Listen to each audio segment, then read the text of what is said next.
Séoul, une métropole de 15 millions d'habitants qui s'étend au milieu d'un paysage montagneux.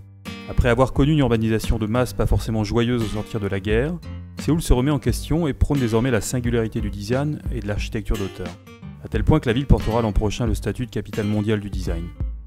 Pour l'heure, c'est le groupe Prada, dont on connaît ses accointances avec l'architecture prospective, à travers notamment les épicenters de New York et Tokyo, respectivement dessinés par M. Koulas et Herzog et de Meuron, qui investit la ville depuis le printemps dernier.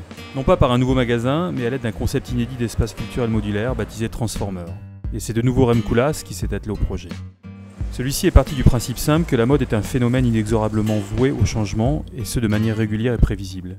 Il a également constaté que les créateurs de mode ont souvent bâti leur propre réflexion théorique à travers l'expérience des choses et non l'inverse. Partant de ces postulats, Koolhaas a créé une structure architecturale, légère par son dispositif, et capable de faire évoluer ses usages sans que sa physionomie ne soit réellement modifiée. Ainsi, Transformer a été conçu sur la base de 4 types d'occupations, soit 4 usages bien définis.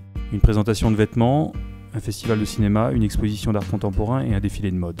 À ce programme, l'architecte néerlandais a alors défini 4 espaces aux formes bien particulières.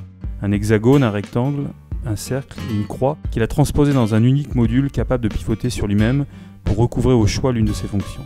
Côté pratique, il ne faut en fait pas plus d'une demi-journée et de 2 grues pour faire la pirouette à cette tente monumentale de métal et cocoon, une membrane plastique particulièrement extensible. Koolhaas repousse ici à la fois la réflexion sur la modularité et les limites d'un bâtiment quant à ses définitions propres. Plus de sol, ni de mur ou de plafond, l'architecture devient parfaitement tridimensionnelle pour une meilleure gestion de l'espace.